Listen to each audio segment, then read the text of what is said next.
What's up, everybody? It's the Digital World Podcast, and you want to stay tuned for today's episode because I'm going to put it all together for you. If you're new or if you've been in this space, all this is going to come full circle.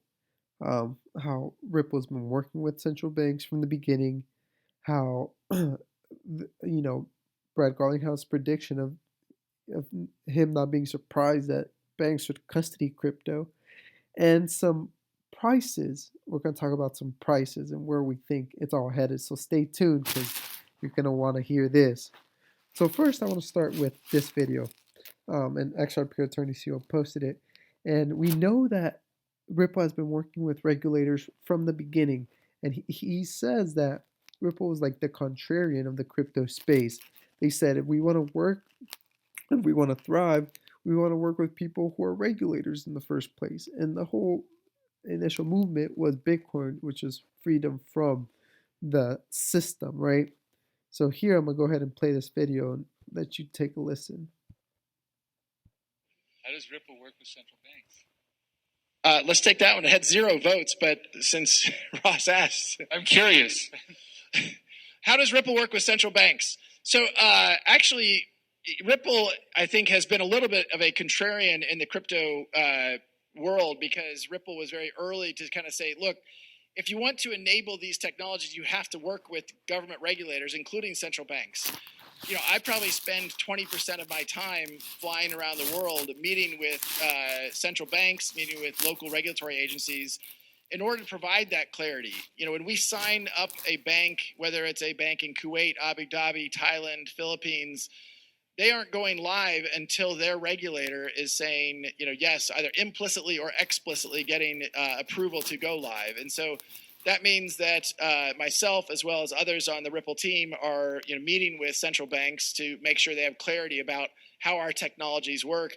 And to Ross's point, once these regulators understand that Ripple transactions are not circumventing regulatory frameworks, meaning they are KYC'd, they are monitored for money laundering, OFAC compliance, terrorist financing, these things, they get very comfortable very quickly. I'm interpreting because they turned down the lights that they're done with us. Probably. And so he's basically saying that, yeah, we've been in line with all these regulators the whole time. And that's why they're comfortable.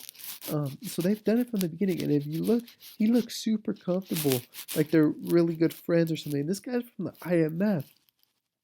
And so there's a deep connection there. You just don't. His body language just says it all on how he feels comfortable with this man right here. And so from the beginning, they've been involved with regulators. So make no mistake about it. The ties run really deep. Now, what's happening with the U.S.? Here, Brad Garlinghouse posted yesterday. 10 years later, the U.S. still lacks a clear regulatory framework for crypto. Assets like XRP are open source plus global by nature, and hundreds of projects are building with the ledger. Innovation can't be stopped. It may just thrive out of the U.S.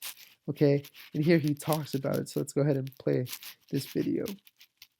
Jay Clayton under his leadership decided to bring this lawsuit, and we're going to defend ourselves. We think it's so important, and as Commissioner Pursa said, it's so important for the industry to have clarity. Innovation here in the United States, in some ways, is on trial. We want innovation here in the U.S. around crypto, around blockchain to thrive. And without that clarity, that innovation goes to markets where there is clarity. I mean, one of the ironies is the United States is the only country on the planet that has viewed XRP as a security. Whether it's Japan, the UK, Switzerland, Singapore, they all view XRP as a currency. Yet here at home, where Ripple is headquartered, the United States SEC has taken a different position. We do not want to be that country that squelches innovation. This is an emerging world when it comes to cryptos and digital payments. We'll be watching it. Brad, please come back when they're more developed.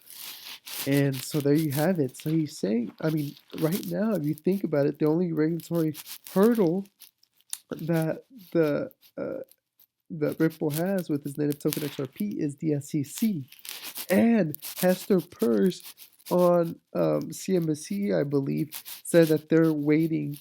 Oh, well, she got asked, "Are you waiting for more regulatory or kind of a guidance from the regulatory perspective from the U.S. Treasury, and because there was news that Gary Gensler was waiting for the U.S. Treasury for a more clear um, for guidance, so he could develop his regulatory framework. And what's interesting is that FinCEN in 2015 declared a virtual currency.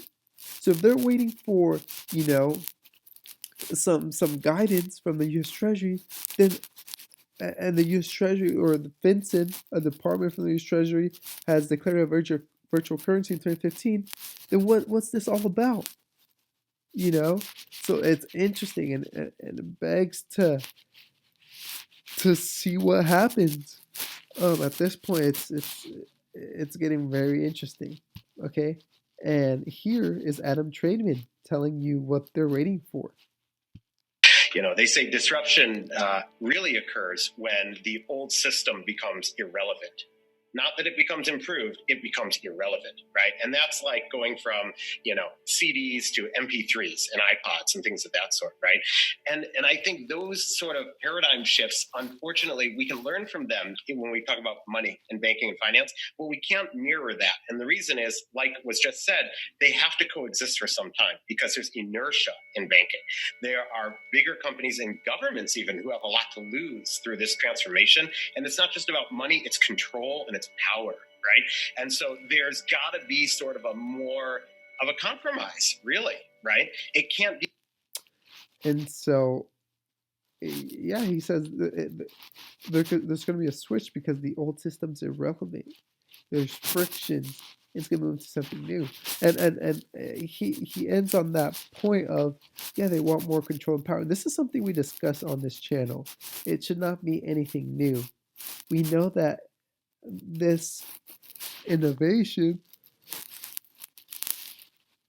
yeah, it's good and it'll facilitate a lot of things, but we cannot be naive. I don't want the viewers of this channel to be naive to the other outcomes from this technology, from this innovation.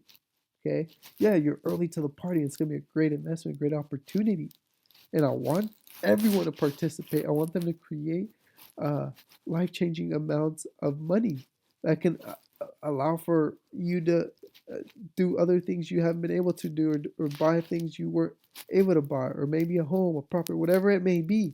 I want those opportunities for my viewers, but we have to also keep in mind that this technology brings some things along with it in this new world that we're headed into.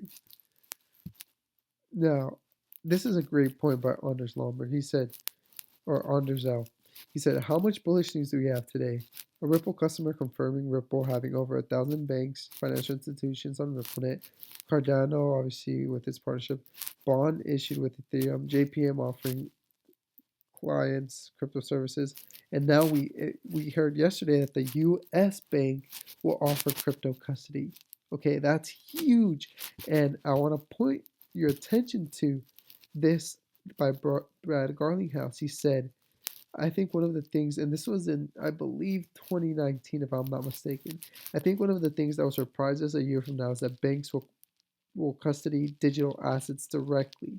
Okay, and he said that in 2019, and it's happening. You see here, U.S. Bank will offer crypto custody, and it's happening, folks. This is going at lightning speed, and it's changing every day. There's some news, and I would not be surprised in the next couple years the explosion of this that's going to take place.